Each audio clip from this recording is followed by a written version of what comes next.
paz do Senhor, meus irmãos, graças a Deus, estamos aqui mais uma vez, reunidos em nome do Senhor Jesus, para cultuar a Deus, louvar o seu nome e estudar a sua santa palavra. Estou aqui reunido com a minha esposa Márcia e a minha filha Fernanda.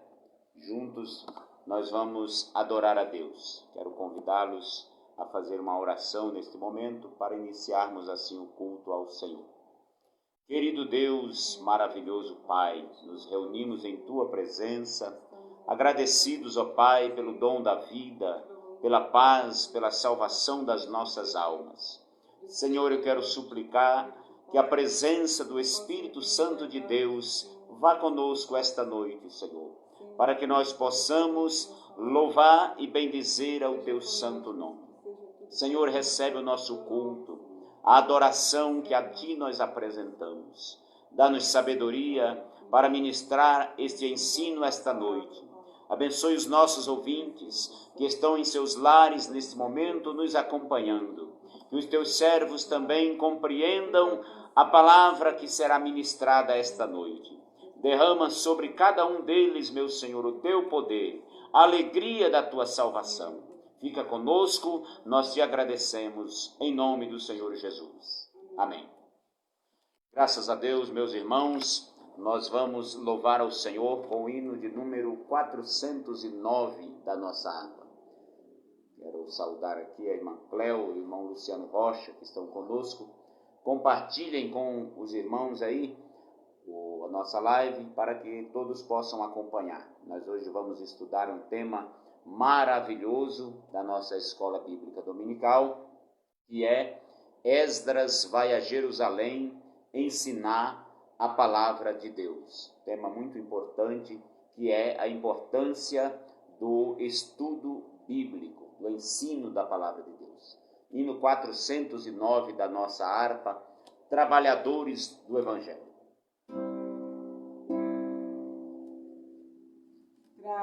Trabalhadores do Evangelho, em breve ceifareis, quer fracos vós sejais ou velhos, do seu vigor tereis.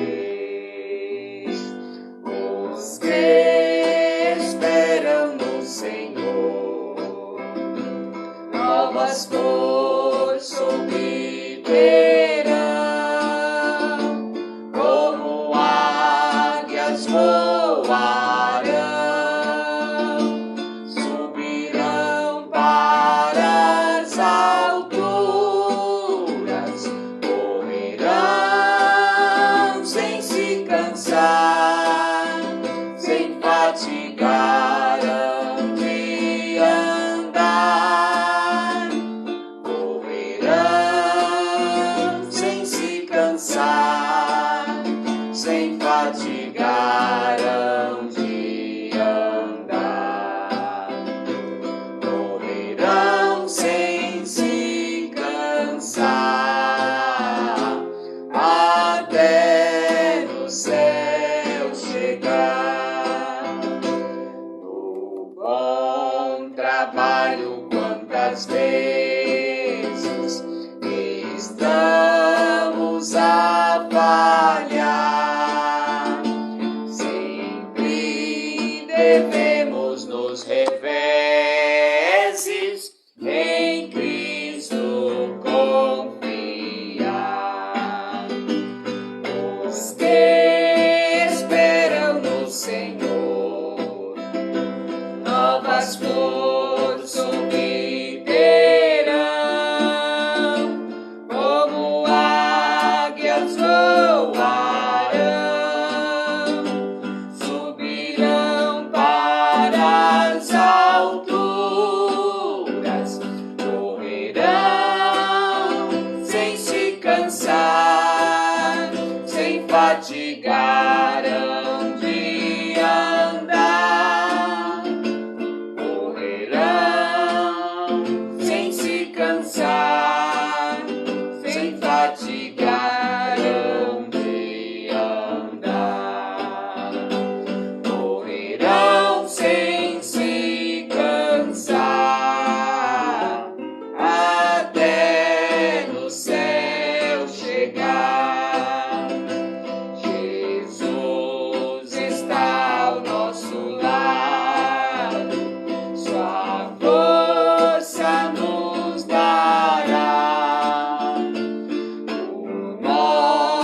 Salvador amado, fim tudo suprirá. Os que esperam no Senhor, novas forças obterão, como águias voarão,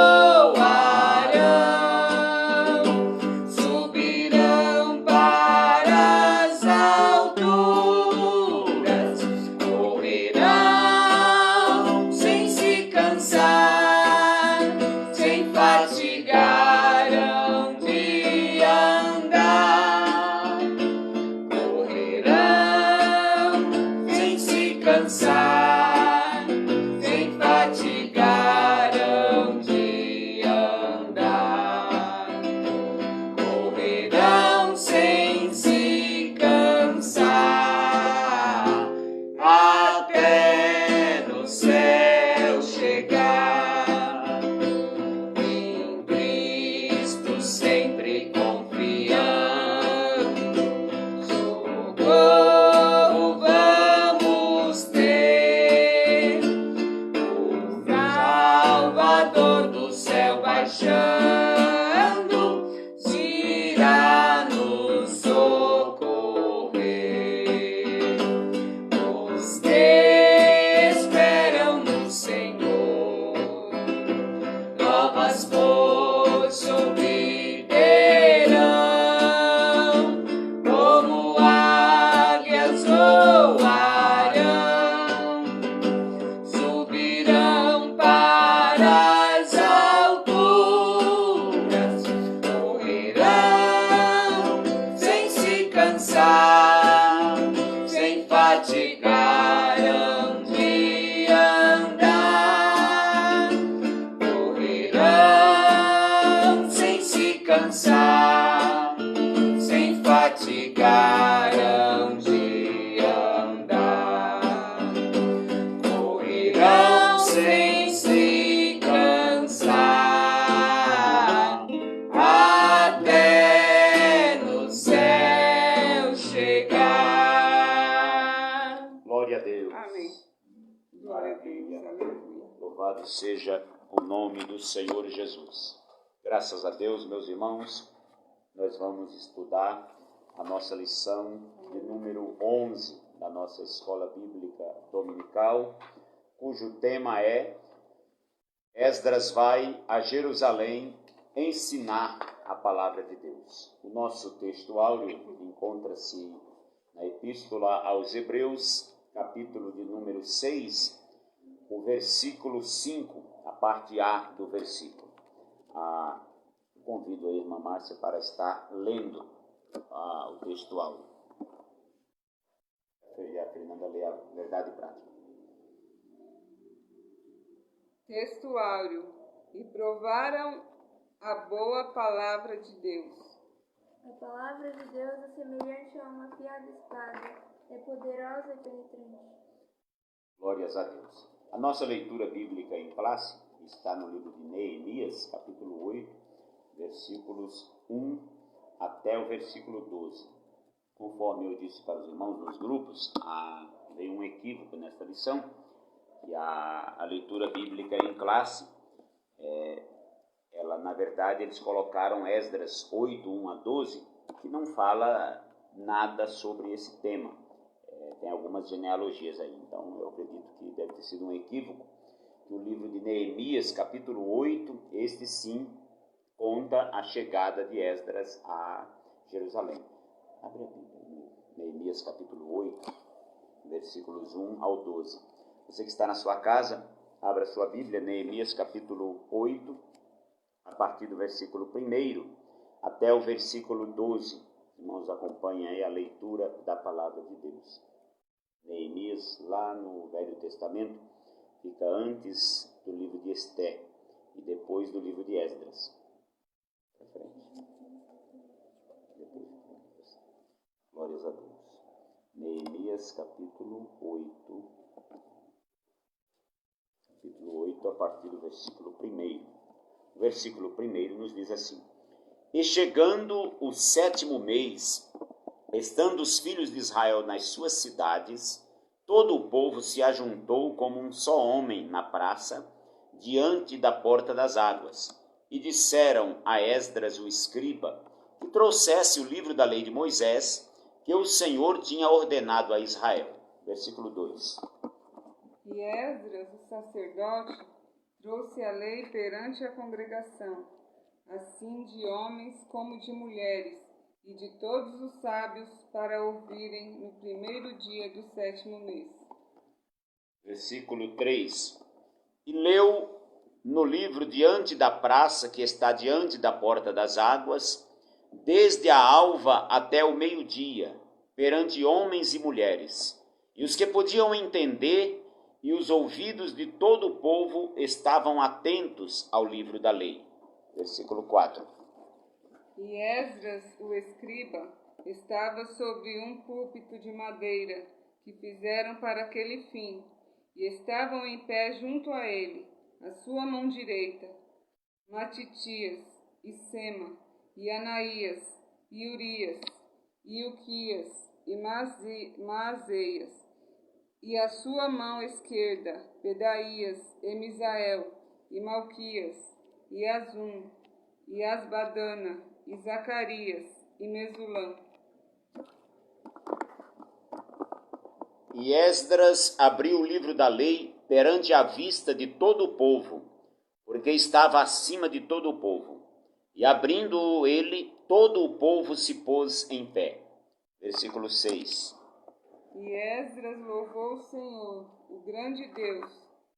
E todo o povo respondeu: Amém, Amém, levantando as mãos, e inclinaram-se e adoraram o Senhor, como o rosto em terra.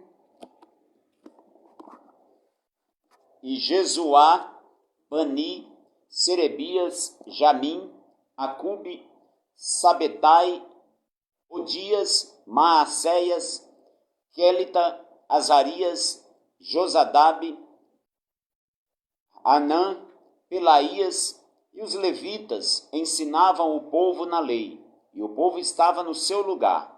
E leram na lei de Deus, e declarando e explicando o sentido, faziam que, lendo, se entendesse. E Neemias, que era o Tirsata, e o sacerdote Esdras, o escriba, e os levitas que ensinavam ao povo, disseram a todo o povo: Este dia é consagrado ao Senhor vosso Deus, pelo que não vos lamenteis nem choreis, porque todo o povo chorava ouvindo as palavras da lei. Disse-lhe mais: Ide comei as gorduras, e bebei as doçuras, e enviai porções aos que não têm nada preparado para si, porque este dia é consagrado ao Senhor, ao nosso Senhor. Portanto, não vos entristeçais, porque a alegria do Senhor é a nossa força. Versículo 11. E os levitas fizeram calar todo o povo, dizendo: Calai-vos, porque este dia é santo, por isso não vos entristeçais. Versículo 12. Então todo o povo se foi a comer e a beber, a enviar porções e a fazer grande regozijo, porque entenderam as palavras que lhes fizeram saber. Amém. Graças a Deus, meus irmãos, uma lição maravilhosa, muito importante para os nossos dias, pois trata da necessidade de se ensinar a palavra do Senhor. Na lição passada, na lição de número 10, nós estudamos a respeito do tema Provai se os Espíritos são de Deus. Na lição passada nós vimos como o inimigo ataca usando os falsos profetas. Vimos também o cuidado que devemos ter com os falsos mestres e falsos profetas. Vimos alguns relatos bíblicos com casos de falsos profetas, tanto no Antigo como no Novo Testamento. E também estudamos como e por que devemos julgar os falsos profetas. Hoje nós temos muitas pessoas que dizem, não se deve julgar, e com isso os falsos profetas vão se multiplicando, ensinando as suas heresias, diante da tolerância da igreja. Então a Bíblia nos recomenda a julgar as profecias e avaliar, provar se os espíritos procedem de Deus ou não. Nesta lição, nós vamos estudar sobre a ida de Esdras a Jerusalém para ensinar a palavra de Deus. Nós vamos ver o grande valor que tem o ensino da palavra de Deus, tanto para o povo de Israel como também para a igreja do Senhor. Nós vamos ver que o governo da Pérsia, ele enviou Esdras a Jerusalém a fim de verificar se a vida religiosa dos judeus estava, de fato, conforme a lei de Deus. Vamos ver também por que a palavra de Deus deve ser ensinada. Vamos também estudar os resultados produzidos pelo ensino sistemático das Escrituras. O que é ensino sistemático? Ensino sistemático é quando ele é organizado, quando nós colocamos em ordem este ensino, seguindo um tema após o outro, num currículo de ensino, de forma que as pessoas entendam não apenas uma parte do ensino, mas todo o contexto. No ponto 1 da nossa lição diz que Artaxerxes envia Esdras. Artaxerxes era rei da Pérsia.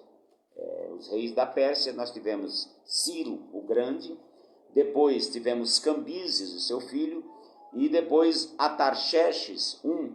Tivemos também Dario I, Xerxes II, vários monarcas da Pérsia. Esse título, Artaxerxes, ele é, na verdade, não o nome do rei, mas um título em grego. O título na Pérsia era chamado de Assuero, os reis da Pérsia, mas em grego era chamado de Artaxerxes. E aí esse rei Artaxerxes, ele enviou Esdras a Jerusalém para ensinar a palavra do Senhor. Os judeus, inicialmente, eles vieram num grupo de aproximadamente 50 mil com o governador Zorobabel para reconstruir o templo. E aí eles começaram essa reconstrução, depois pararam a reconstrução com as ameaças dos samaritanos e tal, como nós já vimos em lições anteriores. E aí agora o rei Artaxerxes enviou Esdras a Jerusalém para trazer o ensino da lei. Quem era Esdras? Aqui algumas informações importantes sobre eles, que tem um livro na Bíblia chamado de Esdras. Ele era um escriba. Essa palavra escriba no hebraico é sofer, que é alguém que copiava, interpretava e ensinava as escrituras. Isso após o cativeiro. Antes do cativeiro, um escriba, ele era simplesmente um escrivão. Todos os reis tinham lá os seus escrivães e provavelmente o Esdras fosse um escrivão, um escriba na corte do rei Artaxerxes, pois os reis também, como eu falei, tinham secretários e escrivães nos palácios que escreviam ali as ordens dos reis para serem distribuídas perante os seus súditos. Então ele era um rei, um escriba, melhor dizendo, muito habilidoso, tanto na escrita como também no conhecimento e na exposição das escrituras sagradas. Os judeus sob o domínio da Pérsia. O povo judeu, irmãos, eles foram levados para a Babilônia durante o reinado de Nabucodonosor. Não sei se os irmãos já conhecem essa história. Isso aconteceu no ano 585 a.C. E o domínio babilônico foi muito cruel. Não foi um período fácil para os judeus. O rei Nabucodonosor, ele cercou Jerusalém, queimou a cidade a fogo, aprisionou o seu rei, furou-lhe os olhos, o rei Zedequias. Ele levou o rei para a Babilônia e colocou um outro rei no lugar dele em Jerusalém, para reinar ali com as pessoas que ficaram. Mas esse rei que ele colocou acabou desobedecendo ao Nabucodonosor, contrariando a orientação do profeta Jeremias, se aliou ao rei do Egito, tentando desesperadamente entrar em guerra com os babilônios. Mas aí o Nabucodonosor voltou lá e destruiu tudo. Queimou o templo, levou o ouro do templo, tudo para a Babilônia. Quando nós lemos ficou em Jerusalém apenas pessoas idosas, doentes, pessoas que não teriam serventia, por assim dizer, lá na corte, na Babilônia. E aí o livro de Lamentações de Jeremias e o Salmo 137 descrevem em detalhes o sofrimento do povo judeu nessa época. Eu recomendo os irmãos que leiam depois o livro de Lamentações de Jeremias. São apenas 5 capítulos, onde Jeremias se lamenta da situação ocorrida ao seu povo. E depois de alguns anos de reinado do Nabucodonosor, no capítulo 5 de Daniel, nós encontramos o rei Belsazar, que ele era, na verdade, o corregente do seu pai Nabonido, filho de Nabucodonosor. O Belsazar fez uma festa, um banquete para 1000 dos seus grandes, dos seus oficiais, e levou os vasos da casa do Senhor, que tinham vindo de Jerusalém, e começou a tomar vinho naqueles vasos, nas taças que vieram do templo. E aí, de repente, uma mão começou a escrever na parede a escritura Men, Men, Tekel, Parsim. E ele ficou assustado com aquilo, seus joelhos tremiam e batiam um no outro, mudou-se o seu semblante. E a rainha mãe mandou que ele chamasse a Daniel para interpretar, para ler aquela escritura e dizer o seu significado. E Daniel foi lá e disse: olha, esta escritura aí está escrito Men, Men, Tekel, Parsim. Men quer dizer que Deus contou o teu reino e o acabou. Tekel quer dizer que você foi pesado na balança de Deus e foi achado em falta. E Parsim quer dizer que o teu reino foi dividido e entregue aos medos e aos persas. Então, naquela mesma noite, os medos e persas, numa aliança, eles invadiram a Babilônia e assassinaram o rei Belsazar. E a partir dali, os persas dominaram todo o império da Babilônia. E os povos que estavam subjugados por eles também ficaram subordinados ao império persa. E os judeus, o povo judeu, eles perceberam que os persas tinham um domínio assim, um tanto mais brando, não eram tão cruéis quanto os babilônios. Embora eles continuassem sob o jugo da Pérsia, não tendo liberdade, mas os persas permitiam, por exemplo, que eles cultuassem ao Senhor. Eram mais brandos, e alguns deles trabalhavam no palácio. A rainha Esté, por exemplo, era judia, e ela casou-se com o imperador da Pérsia, com o Assuero, e os judeus passaram a ter certos privilégios na Babilônia, na Pérsia, vamos assim dizer. E aí eles acostumaram a esta vida no cativeiro e já não tinham tanta intenção de voltar à sua terra.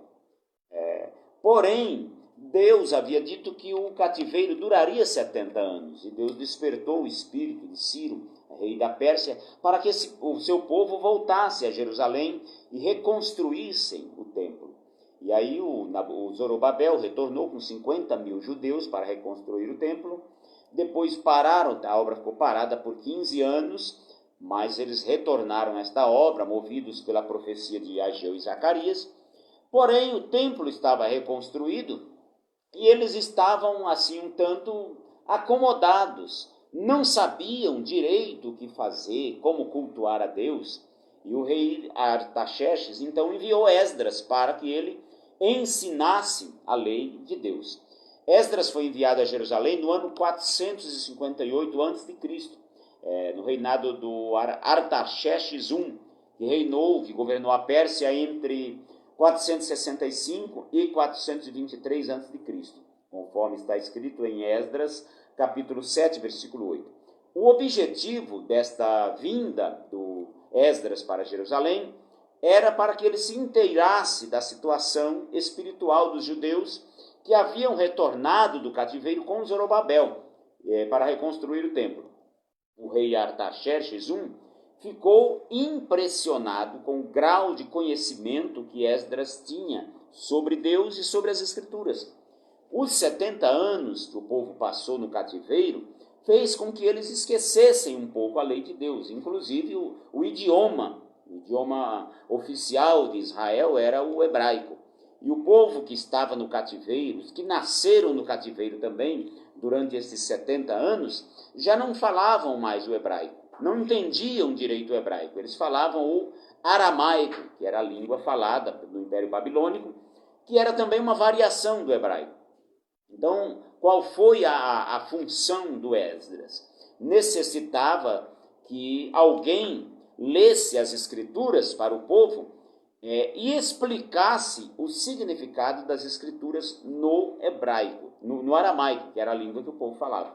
Então, alguns trechos do Antigo Testamento, após o cativeiro, eles foram escritos em aramaico, para que o povo compreendesse. Então, aí tivemos o objetivo do rei enviar Esdras para Jerusalém, e era ensinar ao povo as Escrituras, lendo as Escrituras em hebraico e explicando o significado no aramaico. A importante carta que o rei enviou com Esdras. Além de enviar o Esdras para Jerusalém, o rei também enviou com ele uma carta escrita em aramaico. Está registrado lá em Esdras 7, 12 a 26, o conteúdo desta carta.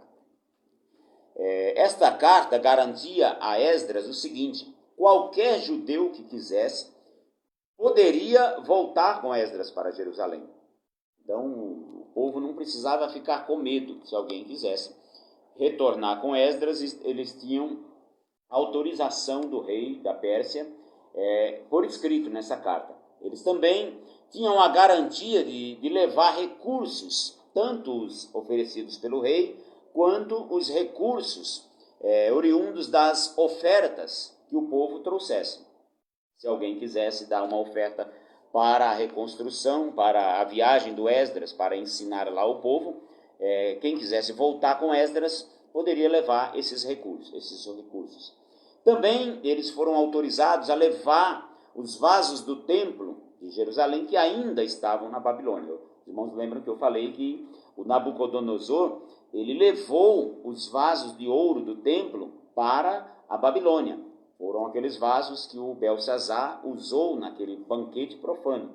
Então agora o rei Artaxerxes estava autorizando levar isso de volta. O Ciro também já tinha autorizado levar esses tesouros que pertenciam à casa do Senhor. Também o Artaxerxes garantiu isenção de impostos para os servidores do templo. Quem fosse trabalhar no templo estava livre de pagar impostos à Pérsia. Também, por último, autorizou Esdras nomear juízes, regentes para a vida eclesiástica. Então, Esdras foi para Jerusalém munido de grande autoridade. Ele foi para Jerusalém com autorização para nomear juízes, não civis ou criminais, mas juízes do templo, para julgar as questões religiosas, e regentes para ministrar o louvor na casa de Deus. O ponto 2 da nossa lição diz que Esdras ensina a palavra de Deus ao povo. Esdras saiu da Babilônia e foi para Jerusalém. É importante destacar aqui, irmãos, que Esdras e seus companheiros, eles, além de receber a autorização do rei da Pérsia para ensinar a palavra de Deus, eles receberam também a oferta de uma escolta militar, para fazer a segurança deles. E veja que interessante, Esdras agradeceu ao rei e dispensou esta segurança, esta escolta, porque ele acreditava na proteção de Deus. E em seguida, após eles dispensarem esta escolta, eles oraram e jejuaram ao Senhor, pedindo a proteção de Deus. É verdade, irmãos, que em tempos de muita violência, como aqueles tempos e também como os tempos que nós vivemos hoje, que nós devemos cuidar da nossa segurança. Isso é fundamental. Porém, o crente ele sempre precisa lembrar do que diz os Salmos 121 e os 127. O Salmo 121 diz assim: elevo os meus olhos para os montes, de onde me virá o socorro? O meu socorro vem do Senhor, que fez o céu e a terra. Ele guardará a tua entrada e a tua saída, desde agora e para sempre. Então o Senhor é o nosso guarda fiel. Se Deus, o Salmo 127 diz assim, que se o Senhor não guardar a casa, em vão vigia a sentinela, se o Senhor não guardar a cidade. Você pode ter segurança à vontade. Se Deus não guardar, irmãos, você estará sempre inseguro.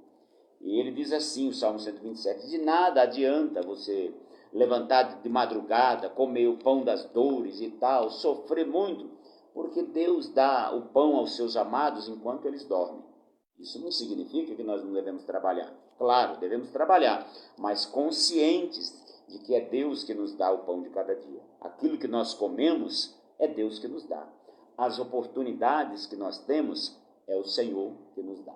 A nossa segurança está em Deus, é Ele que nos guarda. Se alguém tentar nos matar, precisamos ter consciência de uma coisa: a pessoa só vai conseguir te matar se Deus permitir. A vida do crente não é bagunçado assim, para qualquer um chegar e fazer o que vai acontecer. Não, a nossa segurança está em Deus. É Ele que nos protege dia e noite. O Salmo 121 diz que Ele é a nossa sombra, à nossa direita. Você já prestou atenção quando você anda no sol? Não meio-dia, porque meio-dia a sua sombra fica projetada exatamente em cima de você. Mas de manhã, se você sair pela manhã, você vai notar que a sua sombra está à sua direita. Você vai caminhando, cada passo que você dá, a sua sombra vai junto. Então a imagem que o Salmo 121 nos passa é exatamente isso. Esta, onde você vai, o Senhor vai junto com você. No Salmo 34, tem um versículo que diz assim: o anjo do Senhor acampa-se ao redor daqueles que o temem e os livra.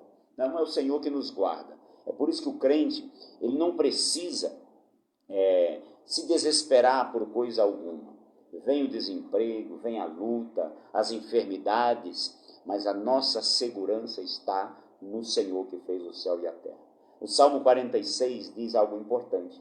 Ele diz assim: Deus é o nosso refúgio e fortaleza, socorro bem presente na angústia, pelo que não temeremos, ainda que a terra se mude, e ainda que os montes se transportem para o meio dos mares. Há um rio cujas correntes, ainda que as águas rujam e se perturbem, ainda que as águas rujam pela sua braveza, há um rio cujas correntes alegram a cidade de Deus, o santuário das moradas do Altíssimo.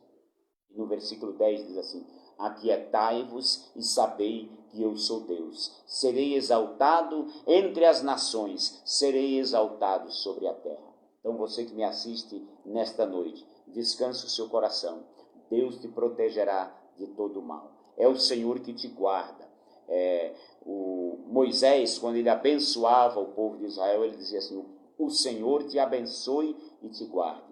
O Senhor faça resplandecer o seu rosto sobre ti e tenha misericórdia de ti. O Senhor sobre ti levante o seu rosto e te dê a paz. Amém? Glória a Deus. Continuando aqui, irmãos, nós não precisamos de seguranças armados para nos defender enquanto pregamos a palavra de Deus. Por quê? Porque é Deus que guarda o seu povo.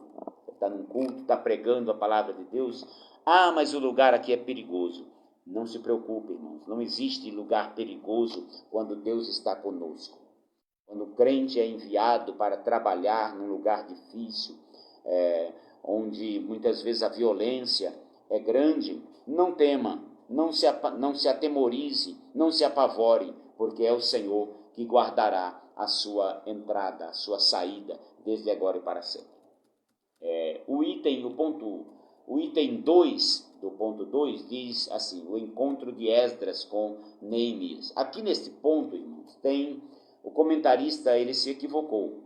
Ele diz que quando Esdras chegou a Jerusalém, encontrou Neemias, o qual vinha sendo o líder espiritual dos judeus em Judá.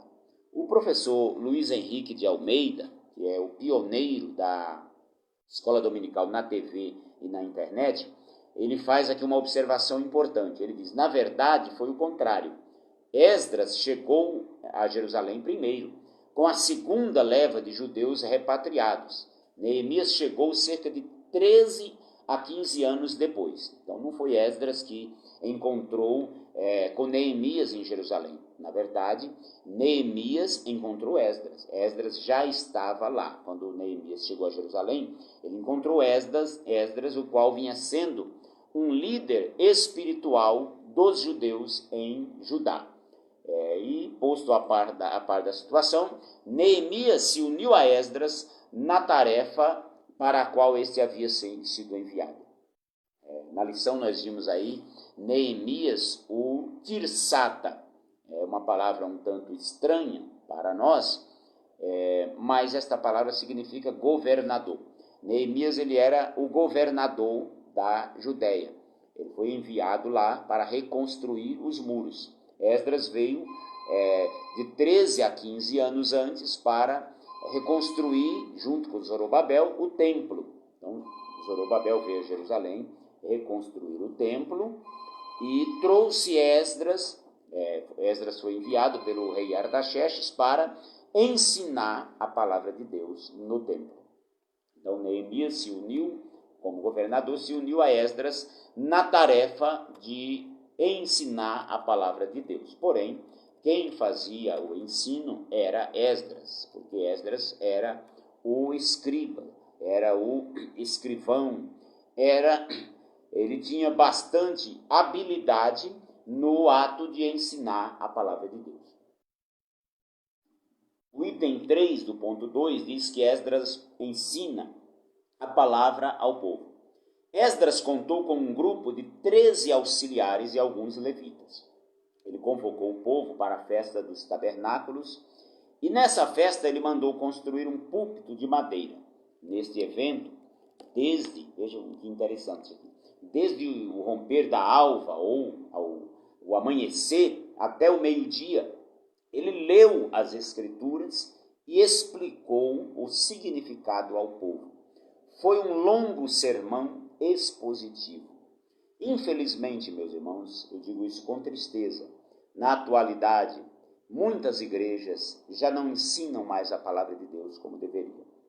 Nos nossos congressos, dedica-se 2 horas ou mais para os cânticos, que muitas vezes nada mais é do que exaltação do ego humano. Muitos cânticos hoje não cantam-se mais grandioso és tu, mas canta-se você vai vencer, você vai prosperar. É para exaltar o ego humano, determine isso ou aquilo, profetize isso ou aquilo, e outras inovações que não tem nada a ver com Bíblia. Irmãos, nós precisamos urgente voltar ao ensino da Bíblia Sagrada nos nossos cultos. E aí nos congressos, depois de 2 horas, 3 horas de cânticos, o povo em pé e tal, e aquela movimentação, quando chega o momento em que a palavra de Deus deveria ser pregada, deixa-se 15 minutos e diz, irmãos, em 15 minutos Deus pode falar. Ainda assim, 15 minutos não é para exposição bíblica, e sim mensagens que venham exaltar o ego, com triunfalismo, com teologia da prosperidade, com muito barulho.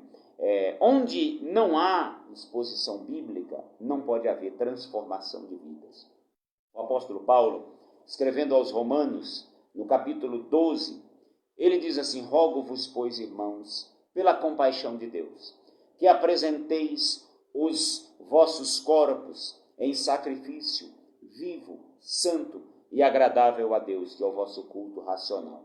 No versículo 2 ele diz, e não vos conformeis com este mundo, E esse conformar aí não é no sentido de dizer assim, não, eu não vou me conformar com essa situação, eu vou exigir outra coisa. Não é isso. Conformar é tornar-se conforme, ou tomar a forma. O que ele está dizendo assim é, não tomeis a forma do mundo, não vos torneis conforme o mundo, mas transformai-vos. De que forma? Pela renovação do vosso entendimento. Só há transformação de vidas onde há estudo sistemático da palavra de Deus. Não havendo lei, não havendo profecia, o povo se corrompe. E profecia ali é pregação, é ensino da palavra. Então, irmãos, Esdras, ele fez um longo sermão expositivo das Escrituras, desde o amanhecer, desde as 6 horas da manhã até o meio-dia.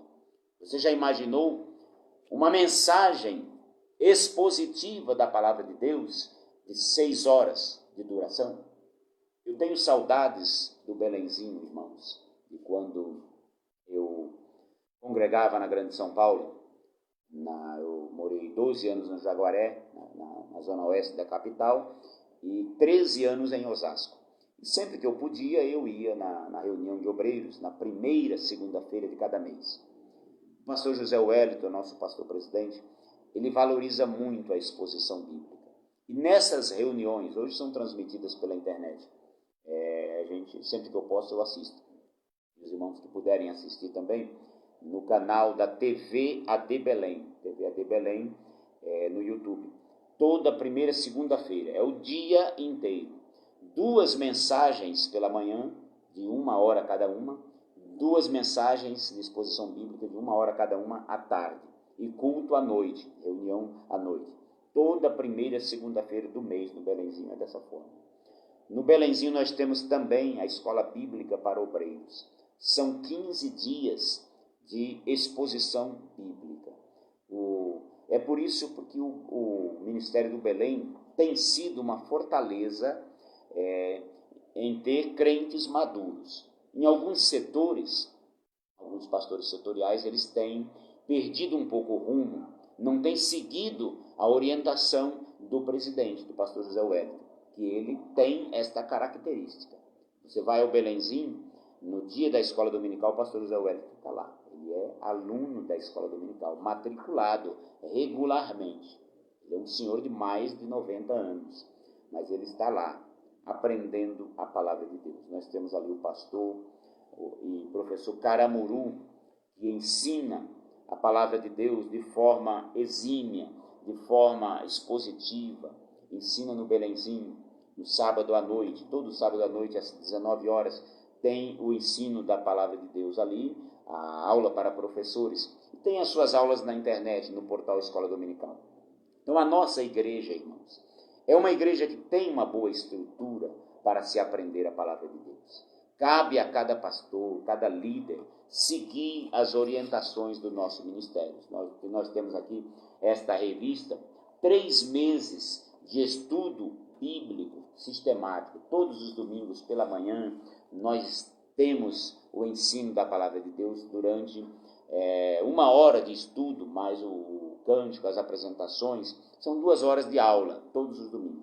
Não estamos tendo agora, aos domingos, por conta da crise que se abateu sobre o Brasil e sobre o mundo.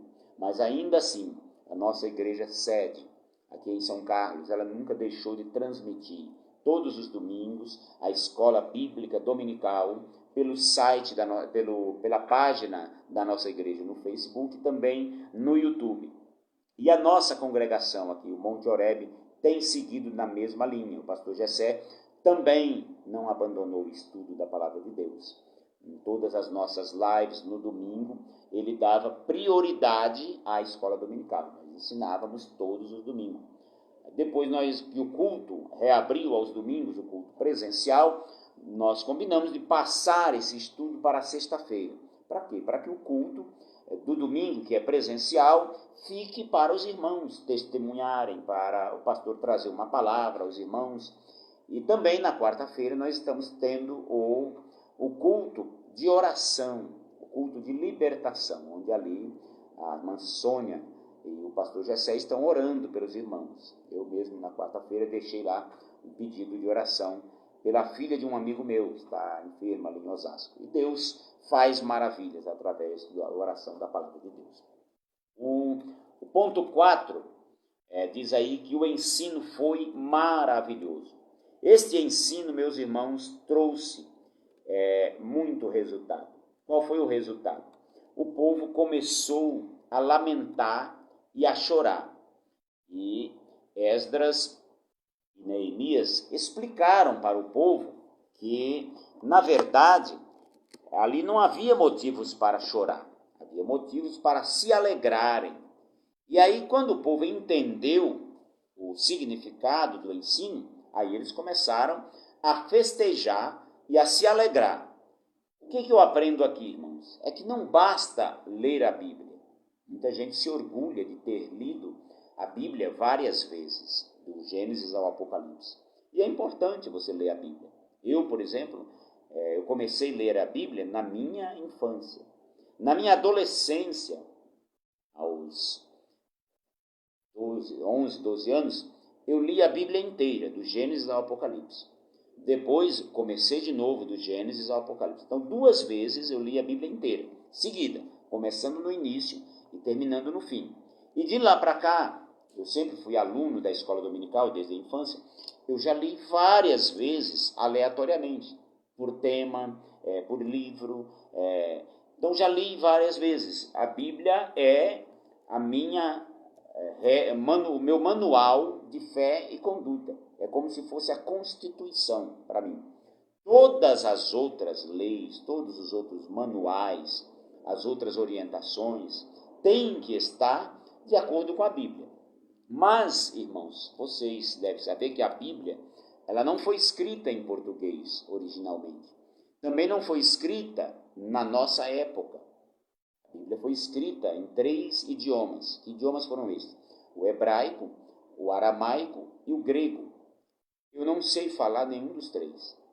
Muita gente que combate a teologia hoje, ele não sabe que se não fosse a teologia, nós não teríamos Bíblia em português. Porque foram os teólogos que estudaram o hebraico, estudaram o aramaico e o grego. Estudaram cultura hebraica, outros estudaram arqueologia bíblica e traduziram a Bíblia para a nossa língua portuguesa. Então, se hoje nós temos a Bíblia na língua portuguesa, é porque alguém estudou as línguas originais. Então, não basta ler a Bíblia, é preciso interpretar corretamente e compreender o que o texto bíblico está dizendo. Esta matéria na Bíblia, de interpretação bíblica, é chamada de hermenêutica.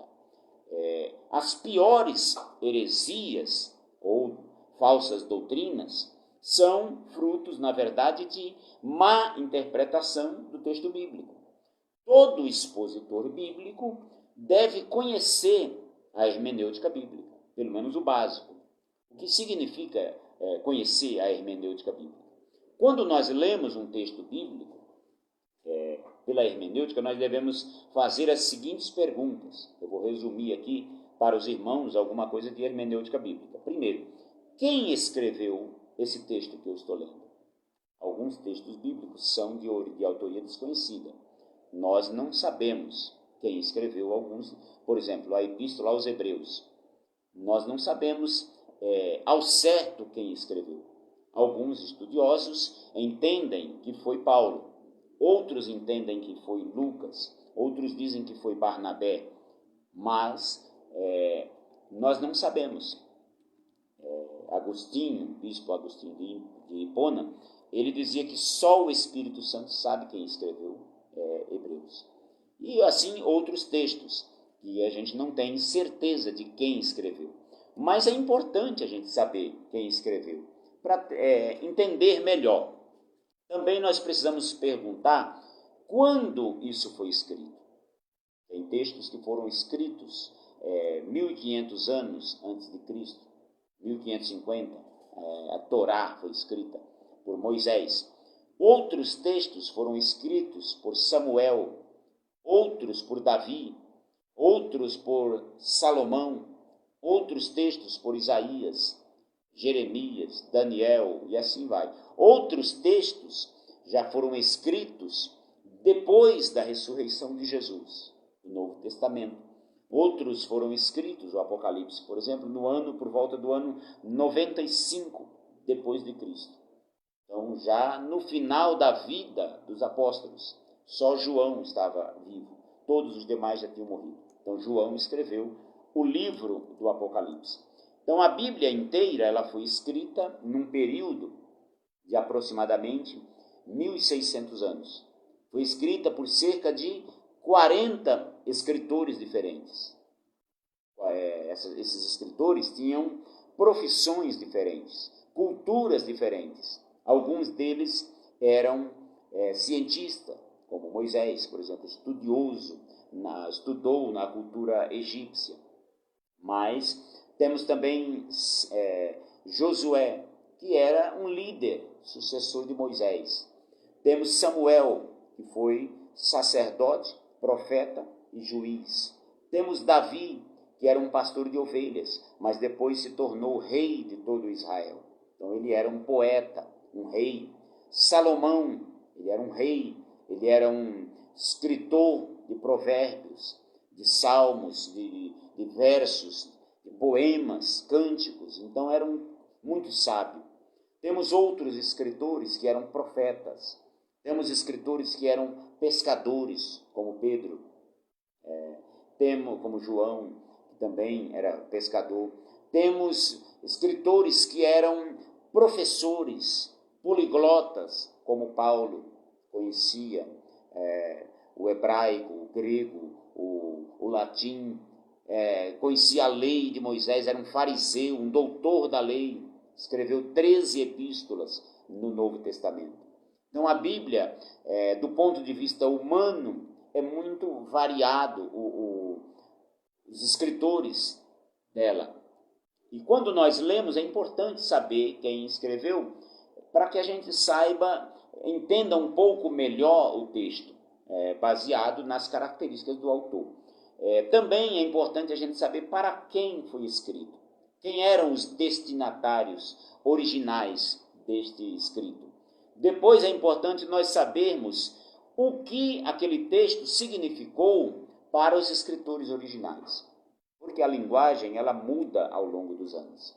Então, alguma coisa foi escrita, por exemplo, no ano 63 depois de Cristo. Aí tem uma palavra lá que foi escrita, um texto, e a gente precisa entender o que aquilo significava para os escritores, para os ouvintes da época, os leitores, e não apenas para nós hoje. Porque tem coisas que para eles tinham um significado, para nós tem outro.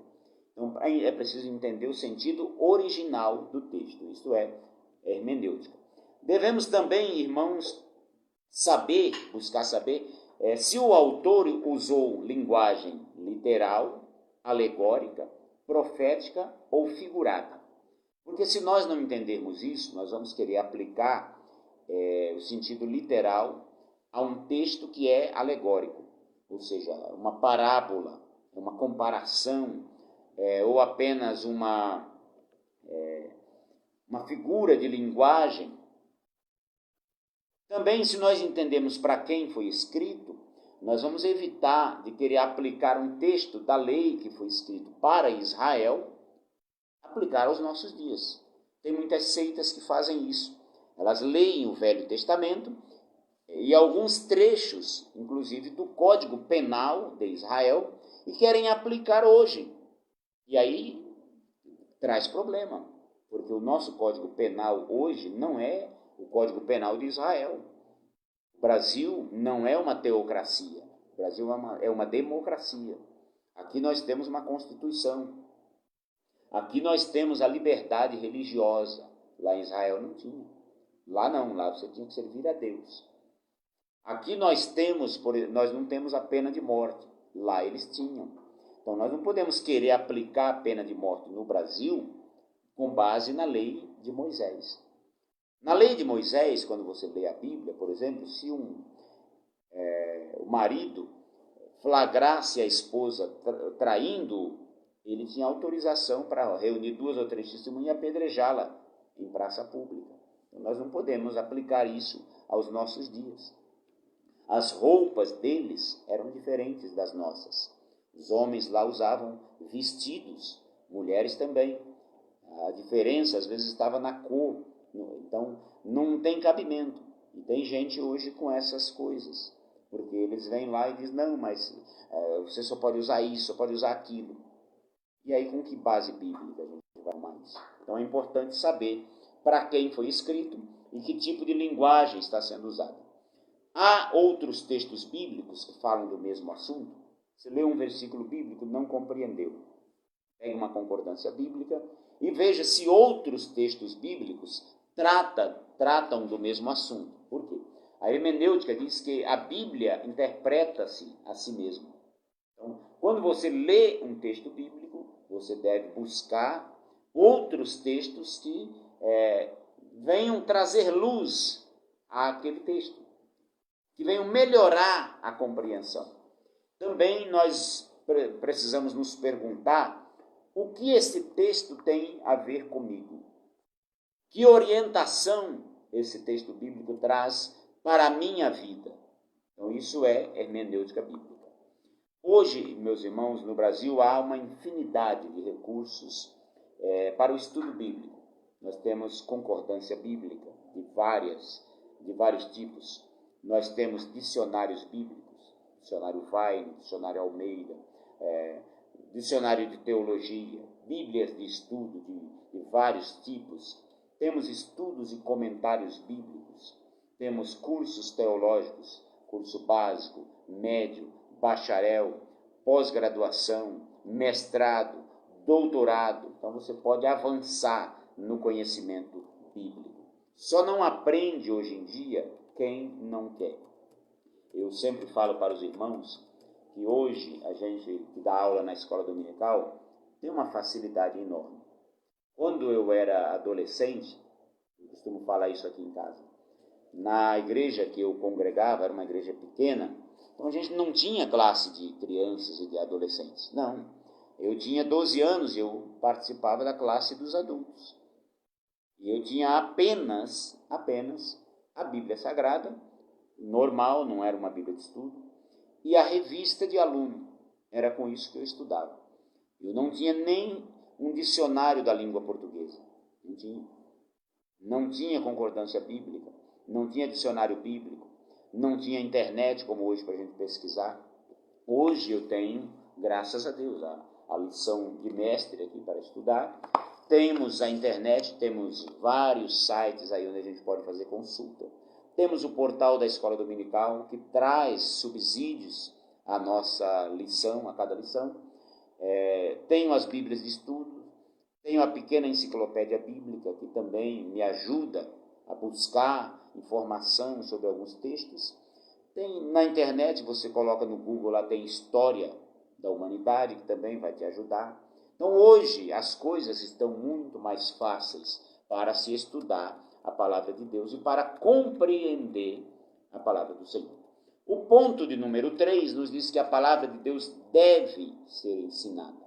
Por quê? Primeiro, porque Deus ordenou que a sua palavra fosse ensinada a todo o povo de 7 em 7 anos. Ou seja, em toda a Bíblia, está escrito em Deuteronômio 31, 9 a 12. Em toda a Bíblia há diversas ordenanças para se ensinar a palavra de Deus.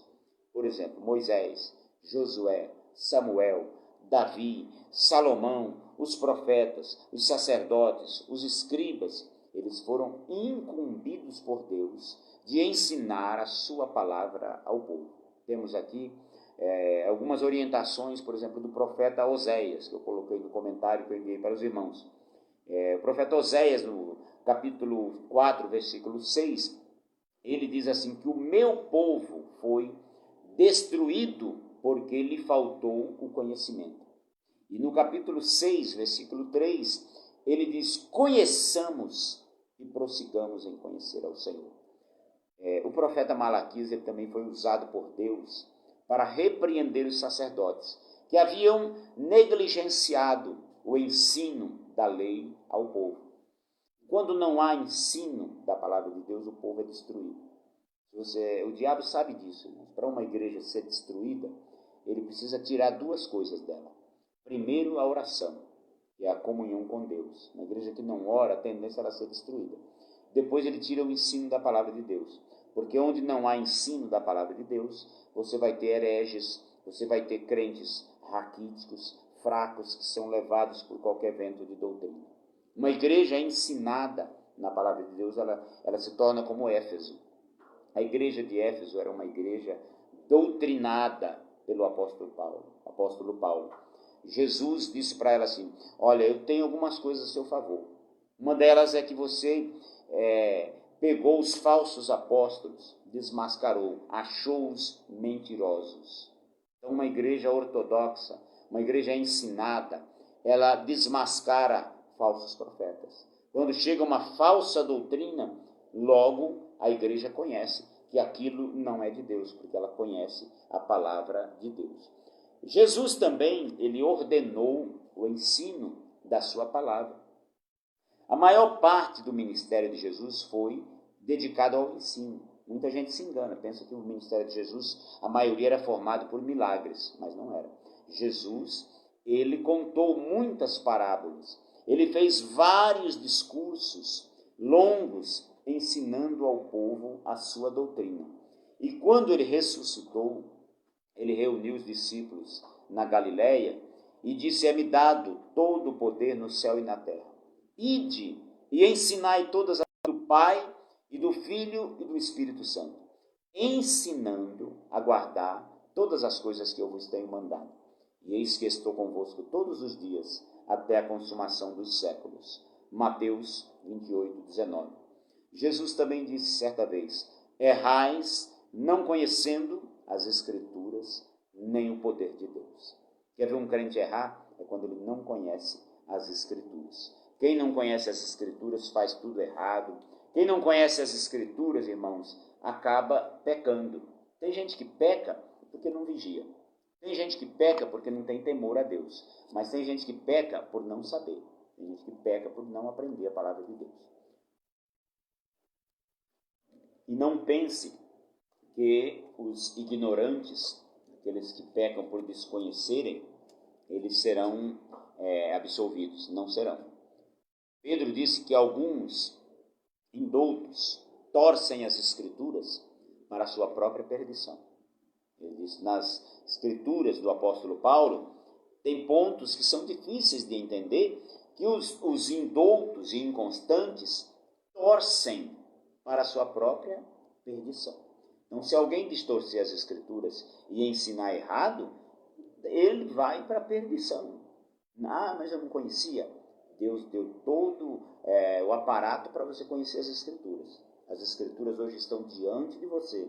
A igreja ensina toda semana a escola dominical, tem o ensino sistemático da palavra de Deus. A Bíblia está sendo ensinada na internet para tudo quanto é lugar. Não conhece quem não quer. Então, busque conhecer a palavra de Deus. Que resultados trouxe esse ensino de Esdras para a igreja?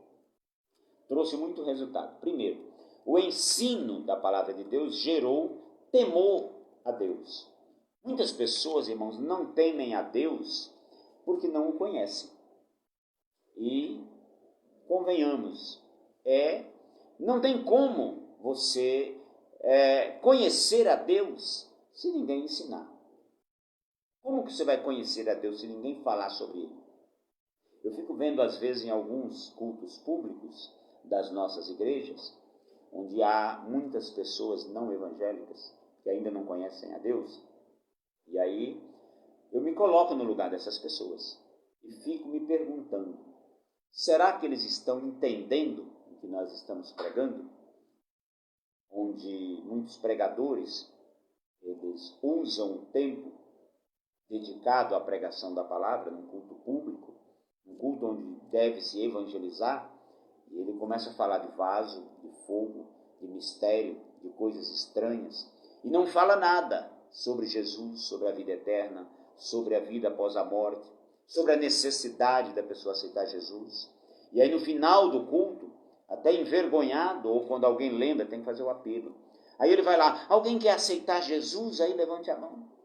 Eu fico me perguntando, se naquele culto tivesse alguém que nunca ouviu falar de Jesus.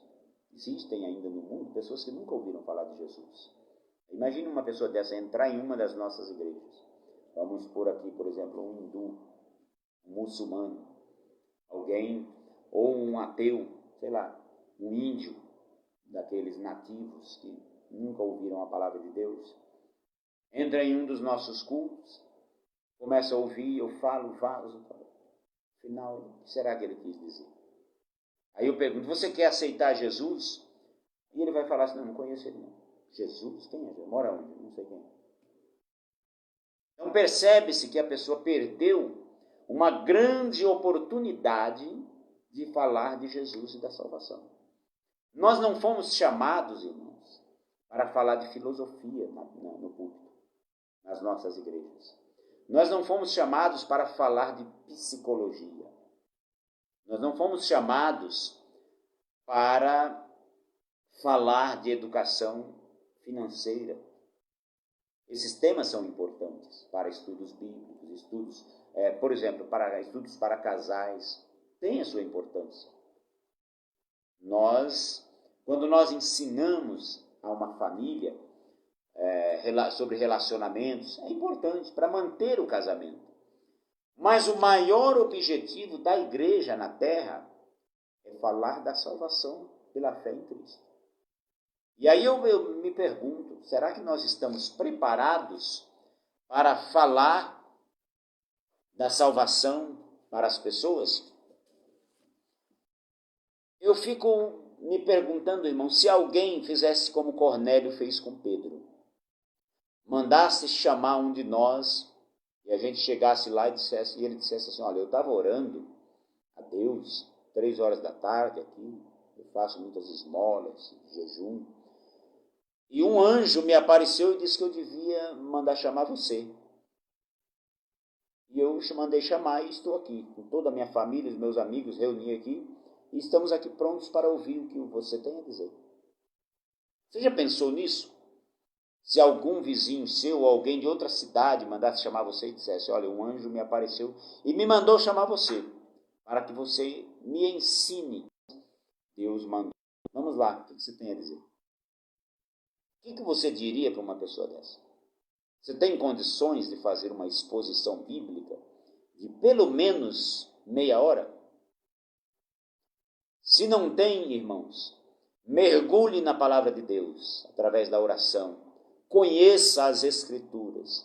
Torne-se um professor de Bíblia, porque foi para isso que Jesus nos comissionou. É para isso que Jesus nos deu, foi para isso que Jesus nos deu o Espírito Santo. Jesus não nos deu o Espírito Santo apenas para nós nos alegrarmos nos cultos, cantarmos, não é para isso. É para fazer a sua obra. É para pregarmos a palavra de Deus com a autoridade que vem de Deus. Então o ensino da palavra, ele gera temor a Deus. Se nós explicarmos a palavra de Deus como ela é ao povo, sem modificar nada, o povo entenderá e haverá temor de Deus. Quando faltar temor de Deus na igreja, pode ser por falta de ensino da palavra. Eu sou de um tempo, irmãos, na Assembleia de Deus, pode me chamar de saudosista, não tem problema.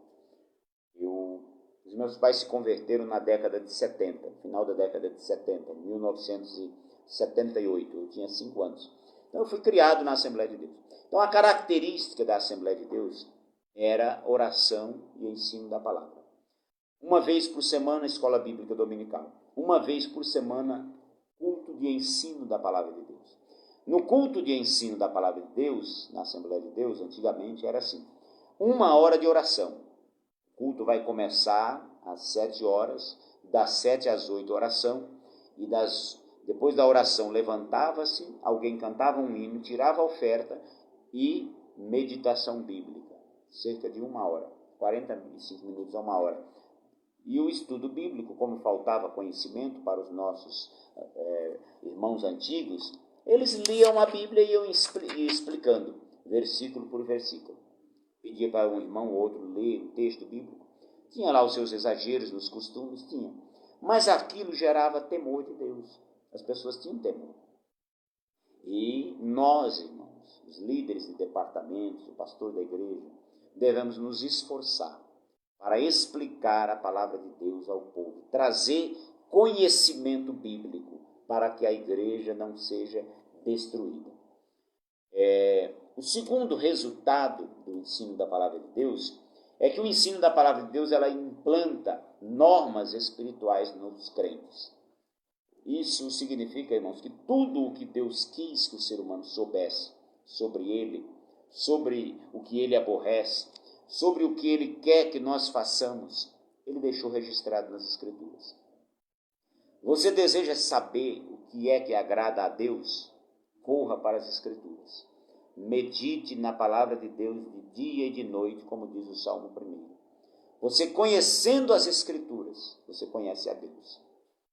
Jesus afirmou, certa vez, para um grupo de judeus: vocês examinam as Escrituras porque vocês acreditam que vão ter nelas a vida eterna. Mas são elas, as Escrituras, que de mim testificam. Quer conhecer Jesus? Conheça as Escrituras. Se você não conhecer as Escrituras, você vai ter uma visão distorcida sobre Jesus. Você vai conhecer o Jesus, talvez, que o mundo prega. O mundo anuncia outro Jesus. Alguns anunciam um Jesus que foi criado, mas nós falamos de Jesus, o Filho eterno de Deus, que sempre existiu, que morreu e ressuscitou, e que em breve voltará para buscar a sua igreja. Então, irmãos, o ensino da palavra, ele implanta normas espirituais nos crentes. Onde há ensino da palavra de Deus, há crentes maduros e comprometidos com o reino de Deus. Ensino bíblico não mata crente, ensino bíblico não afasta as pessoas da igreja, afasta apenas aqueles que não querem abandonar o pecado. Quando a pessoa não quer abandonar o pecado, aí não tem jeito. Aí você explica a palavra de Deus e ele arruma problema, depois diz que saiu da igreja porque o pastor era muito duro. Não. Quem conhece a palavra de Deus, irmãos, ele não foge da igreja por causa do ensino da palavra. Ao contrário, ele vai à igreja porque ele quer aprender mais. E nós não podemos, irmãos, adocicar a palavra, a mensagem, para atrair pessoas. Nós precisamos entender que as pessoas só serão ganhas efetivamente para Cristo se for com a verdade. Se você alcançar milhares de pessoas para a igreja, mas não for com a verdade, você não terá crentes verdadeiros. Você terá na igreja pessoas mimizentas, pessoas problemáticas, pessoas que causam problema, vieram para a igreja só para causar problema, arrumar briga. Mas se você ganhar pessoas com a palavra de Deus, você terá cristãos de verdade, pessoas que amam o próximo, pessoas que amam as almas, pessoas que obedecem ao pastor, porque todas estas orientações estão na Bíblia. Na Bíblia você vai encontrar: amai o seu próximo como a si mesmo. Jesus diz na Bíblia: amarás o teu próximo como eu vos amei. Amai uns aos outros como eu vos amei. Então, quando nós entendemos, estudamos e entendemos a palavra de Deus, aí sim nós seremos crentes de verdade. Concluindo a nossa lição, o rei Artaxerxes enviou Esdras, o sacerdote, o líder espiritual e escriba, para ensinar a lei do Senhor ao povo, porque o povo havia retornado do cativeiro depois de 70 anos e eles não conheciam mais a lei de Deus, não conheciam nem o idioma dos judeus. Esdras, ele recebeu a oferta de uma escolta militar para fazer a segurança, porque ele confiou que Deus o guardaria em segurança nessa missão. Quando chegou a Jerusalém, Esdras organizou uma festa, ensinou a palavra de Deus ao povo desde o amanhecer até o meio-dia, leu e explicou o significado da palavra de Deus na linguagem popular, na linguagem que o povo iria compreender. E o resultado foi maravilhoso. O povo temeu a Deus, o povo mudou o seu comportamento. O mesmo precisa acontecer nas nossas igrejas. Nós precisamos ensinar, valorizar a palavra de Deus. Como eu disse para os irmãos, a Assembleia de Deus no Brasil, ela foi fundada em 2 pilares. Primeiro, a oração, a busca pelos dons espirituais, e depois o ensino bíblico. Nenhuma Assembleia de Deus se manteve originalmente fiel aos seus princípios, sem se manter no ensino da palavra de Deus, na busca pelos dons espirituais. É preciso haver equilíbrio nesses 2 pilares. Porque se a igreja, ela apenas se preocupar com o ensino, ela se torna formalista e sem vida. Ela perde o primeiro amor. Se houver apenas ensino, se não houver oração, se não houver busca pelos dons do Espírito Santo. Mas, se a igreja negligenciar o ensino das Escrituras, buscando apenas os dons espirituais na oração e tal, ela pode se tornar um movimento fanático e herege, porque cada um tem a sua finalidade. Pedro disse que nós devemos crescer na graça e no conhecimento do nosso Senhor Jesus Cristo. Então é importante você sempre lembrar disso. Crescer, primeiro, na graça do nosso Senhor Jesus Cristo e também no conhecimento de Deus. Se você tiver graça e conhecimento, você vai longe. Você não será levado por vento de doutrina, porque, irmãos, a palavra de Deus, ela é a verdade absoluta. É ela que nos fortalece. Amém? Deus abençoe os irmãos que nos assistiram. Quero aqui cumprimentar a irmã Cléo, o irmão Luciano Rocha, a irmã Ana Paula Santiago da Silva, a cooperadora Sônia Menezes e o irmão Celso Pequinha de Oliveira. Deus abençoe os nossos irmãos. Domingo que vem, a partir das 19 horas, nós estaremos reunidos em nossa igreja, no nosso culto presencial.